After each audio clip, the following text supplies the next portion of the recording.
Baik pemirsa, kita sudah masuk di segmen ketiga. Kita akan diskusi tentang kesiapan RSBK tentang vaksinasi. Gitu. Dokter, ini rumah sakit sudah berjalan berapa tahun, dok? Iya, oke. Jadi Rumah Sakit Umum Daerah Bung Karno ini diresmikan 17 Agustus 2019. Artinya sudah 2 tahun ya, dok? Hampir 2 tahun, Hampir 2 tahun. 1,5 tahun. Nah,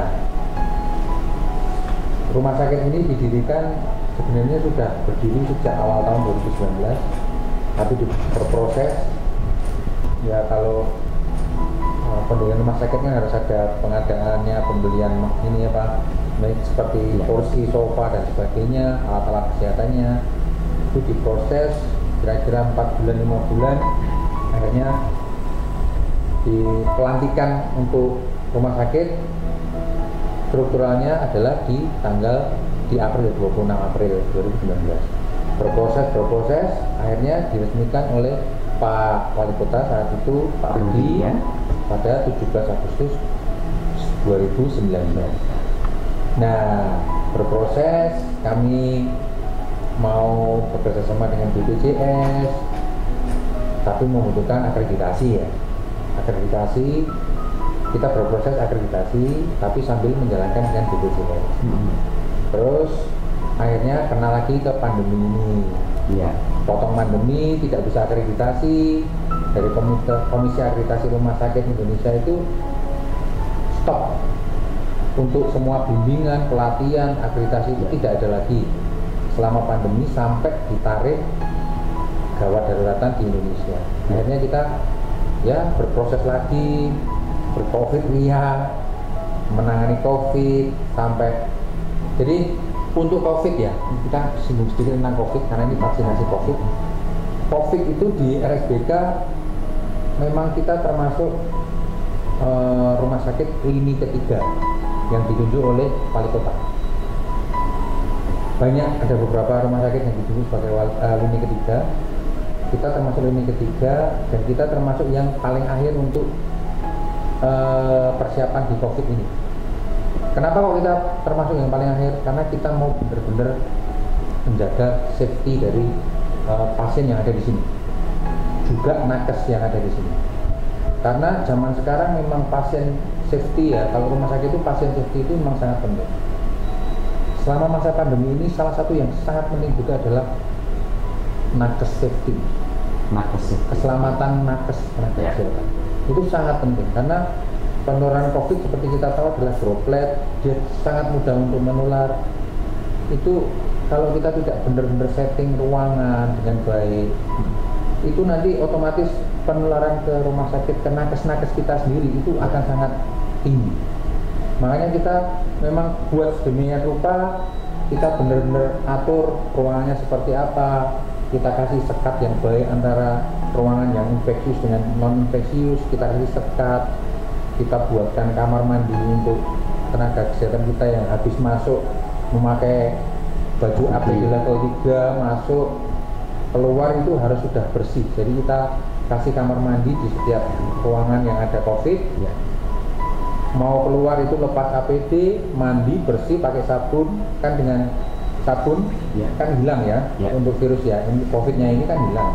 Otomatis kita beri keamanan seperti itu untuk nakes kita sendiri. Jadi kita benar-benar kasih. Ini misal di sini juga di ruangan ini pun ada air purifier. Di ruangan-ruangan ada HEPA filter yang lebih besar. Itu untuk mengurangi risiko. Dengan pembersihan udara yang ada, untuk aerosol, infeksi aerosolnya itu akan berkurang. Jadi harapan kami tidak cuman hanya pasien yang merasa nyaman, tapi juga tenaga kesehatan. Baik. Seperti kami ya, kami lebih merasa nyaman berada di sini. Oh, ternyata ada sekatnya yang tertutup baik, ada kamar mandi, ada pembersih udara yang baik. Itu kami juga merasa nyaman. Di samping itu juga alur pasien masuk seperti apa, alur masuk IGD seperti apa. Ini nanti saya jelaskan lebih lanjut, akan jelaskan lebih lanjut. Untuk alurnya itu harus kita bedakan antara alur pasien COVID, alur pasien umum, bagaimana itu kita benar-benar pikirkan dari awal supaya begitu kita sudah siap benar, kita baru terima pasien COVID. Betul. Kalau kita tidak siapkan dari awal, pasti akan berantakan. Yang berkorban juga nanti akhirnya ujung-ujungnya nakes kita sendiri. Karena tertularnya itu sangat-sangat mudah, sangat-sangat cepat seperti itu. Iya. Namun sebelum itu dok, ya, sebelum itu kita beberapa waktu yang lalu kan sempat ada berita nih, berita saya baca di salah satu media itu Dokter Nura pindah rumah nih. Pindah, ini judulnya aja tangani pasien COVID-19 Dokter RSUD Bung Karno Solo pilih pindah rumah demi orang tua. Gimana ceritanya dok? Oh itu, kalau untuk itu kan pasti beritanya udah agak lama kan itu, ya. Jadi di awal-awal itu kan COVID-19 ini saat lagi hype-hype-nya waktu itu ya, itu kan kita ngerasa takut, kitanya sendiri insecure, walaupun sebenarnya sudah diusahakan semaksimal mungkin oleh rumah sakit dengan pengadaan baju kerja, dengan APD yang semuanya juga dilengkapi, kemudian dengan yang dikatakan Dokter Lili tadi seperti sarana prasarana, semua sudah disiapkan, tapi kan kita masih ada rasa takut karena kan dulu baru dan kesannya ini momok yang segitu parahnya gitu. Jadi untuk melindungi orang tua yang biasanya kan mungkin sudah lansia mungkin ya, atau yang ada komorbid misalnya, itu kan kita ngerasa takut. Ini tadi kita udah mandi sih, tapi ini tadi tasnya dibawa sana juga, nanti bawa virus nggak ya, kena nggak ya. Jadi mungkin beberapa yang ketakutannya terlalu berlebih seperti itu, ada yang memutuskan untuk tidak serumah. Tapi mungkin kalau ditanya sekarang, pasti beda. Mungkin sekarang udah kembali ke rumah mungkin. Ya, jadi sekarang kan penelitian itu kan terus berlanjut. Kita kan akhirnya tahu juga apa-apa aja yang harus kita lakukan. Seperti masker, awalnya kan harus masker medis. Ternyata masker kain pun cukup digunakan juga masih bisa, masih cukup efektif. Kemudian ketahanan tubuh kita jaga juga. Di rumah sakit ini beberapa kali ada tambahan multivitamin buat kita, baik itu kadang injeksi, kadang per oral itu maksudnya lewat minum. Rumah sakit ini juga selalu menyediakan suplemen vitamin itu buat kita agar daya tahan tubuh kita itu lebih baik, karena yang namanya virus itu kan sebenarnya bisa dilawan oleh tubuh kita, tinggal kita tuh antibodi kita kuat atau enggak, imun kita kuat atau enggak. Makanya vaksin ini kan juga untuk pembentukan antibodi. Nah, untuk orang-orang yang rentan, termasuk lansia, punya komorbid, terus termasuk ketika kita kelelahan, itu kan akan lebih mudah terserang virus apapun. Nah, kebetulan di sini ada COVID juga, di mana COVID ini masih baru penelitiannya, masih banyak yang berjalan, kita masih belum tahu juga nanti akibat-akibatnya tuh fatal atau tidak gitu kan, kita jadi lebih takut.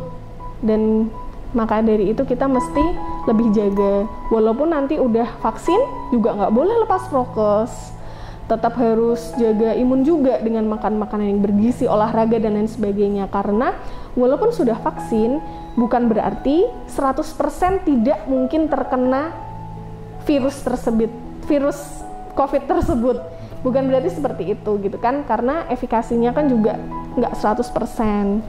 Jadi tetap intinya prokes tetap jalan, makan makanan yang bergizi, olahraga, istirahat yang cukup, semua tetap harus dilakukan. Dan boleh pulang ke rumah itu. Boleh, asal prokesnya dijaga itu tadi ya. Karena kan pengetahuan kita kan jadi bertambah kan. Kalau dulu kan awal-awal ini baru, ini kita nggak tahu, ada ketakutan sendiri, tapi sekarang sudah benar-benar aman. Dan tadi disebutkan sama Dokter Lili tentang alurnya mungkin bisa ditambahkan dari Dokter. Oh iya, ya untuk alur sendiri ini di RSUD Bung Karno kan sekarang udah buka semua nih pelayanannya, dari poli, dari rawat inap dewasa, anak gitu, kemudian untuk melahirkan, kemudian IGD juga semuanya udah buka sekarang. Dan sekarang juga udah bisa menerima BPJS, jadi sudah bekerja sama dengan BPJS, walaupun akreditasinya tadi dikatakan masih di hold dulu. Nah, ada kebijakan khusus yang akhirnya selama pandemi ini walaupun belum akreditasi, Rumah Sakit Bung Karno sudah bisa menerima pasien BPJS. Nah, untuk alurnya, pasien itu ketika datang nanti pasti akan diminta untuk cuci tangan ya. Jadi nggak cuma yang mau vaksin, semua yang kesini itu suruh cuci tangan. Ada wastafel, hand rub juga ada. Setelah itu nanti dicek suhu. Jadi nggak cuma yang mau vaksin juga, semua yang kesini juga dicek suhu. Alatnya pun kalau yang dulu kita masih cetak-cetak di dekat muka gini ya, itu kan ada lebih dekat gitu. Sekarang di RSBK juga udah canggih, udah pakai kamera. Jadi lewat aja, kasarnya tuh kita lewat aja, begitu suhunya tinggi langsung bunyi alarmnya. Jadi kan harusnya nggak akan kecolongan gitu kan. Jadi itu kita lakukan untuk screening awal yang keseluruhan termasuk pegawai. Jadi nanti ketika ada pegawai yang kiranya kurang sehat pun nanti boleh istirahat. Kita ada kebijakan seperti itu juga untuk keamanan bersama. Nah, untuk di IGD nanti pasiennya ini keluhannya apa? Kita lihat dulu. Kalau misalnya keluhannya tidak mengarah ke COVID, maka akan dimasukkan ke ruangan IGD biasa. Tapi kalau misalnya ada gejala-gejala yang kita curiganya ke sana nih, ya nanti kita periksa di ruangan khusus. Nanti kalau ruangannya IGD-nya sendiri beda juga. Iya, jadi ruangan IGD-nya juga beda ketika dia nggak ada kecenderungan ke COVID, ya kita langsung masukin ke ruangan IGD biasa. Jadi aman gitu kan, tetap dibedain. Kalau misalnya ada rujukan yang jelas dia confirm COVID nih, terus gimana dong?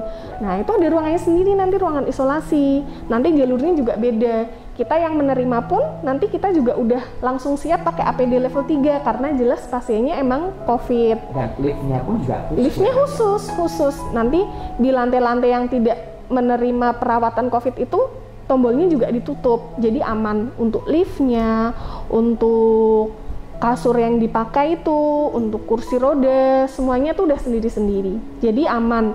Kalau misalnya kesini jangan takut, wah itu kan RSBK dulu bukanya karena COVID gitu misalnya. Sebenarnya enggak, cuman mungkin dulu jadi namanya kedengeran tuh mungkin karena awalnya COVID itu kan. Cuman di sini kita nggak cuma nerima pasien COVID, kita nerima pasien umum juga, BPJS juga, dan semuanya udah beda-beda jalurnya. Termasuk poli, ketika pasiennya nggak gawat darurat, pasien mau kontrol kah, mau periksa di poli, nanti itu juga ketika ada gejala ke COVID, masuknya ruangan khusus.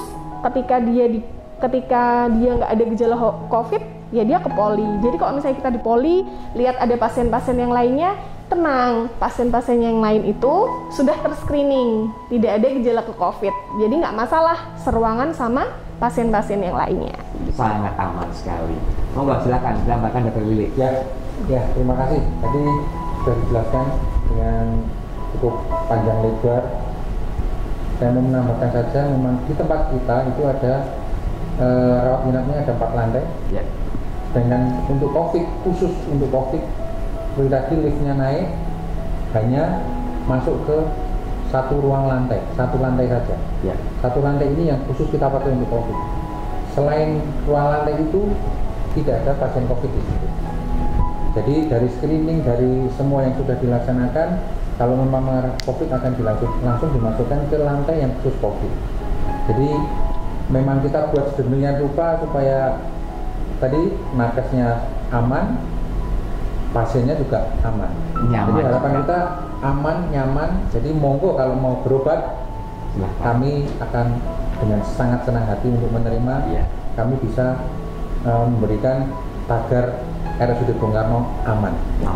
Oke. Untuk pemeriksaan, silakan. Kemudian di fasilitas di Rumah Sakit Bung Karno ini melayani untuk apa saja?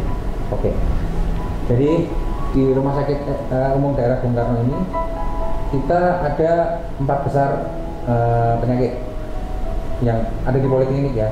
Ada 4 besar penyakit itu: poliklinik penyakit dalam, poliklinik anak, penyakit anak, poliklinik kandungan, obstetrik dan ginekologi.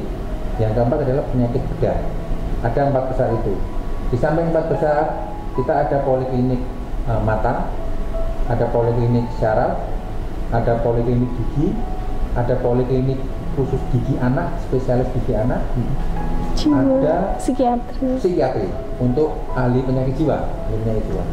Kita ada itu, jadi bisa dipilih. Kalau memang pakai BPJS, monggo untuk di FKTP-nya, baik itu puskesmas atau FKTP mandiri swasta yang lain yang bekerja sama dengan BPJS, bisa minta untuk rujukan ke RSUD Bung Karno. Kami akan dengan senang hati menerima dan kami akan melayani dengan senang hati. Untuk dari IGD semuanya bisa diterima, kami akan screening dengan cukup baik. Salah satunya dengan Dokter Nuraini, di dokter di IGD juga, salah satu dokter di IGD. Kami akan dengan senang hati melayani, kami akan dengan apa ya namanya kalau kita ngomong dengan bangga ya, bangga dengan melayani pasien itu. Kami siap, kami akan pastikan kami siap untuk keamanan pasien juga kami siapkan dengan baik. Jadi seperti itu RSUD Bung Karno aman untuk pengobatan. Baik, terima kasih atas perbincangan kali ini Dr. Lili, Dr. Nura, yang mengucapkan terima kasih. Dan pemirsa, kita sudah berbincang panjang lebar dengan Dr. Lili maupun Dr. Nura. RSUD Bung Karno sangat aman, jadi silahkan kalau mau berubah di sini sangat aman karena terpisah dengan pasien COVID maupun yang umum.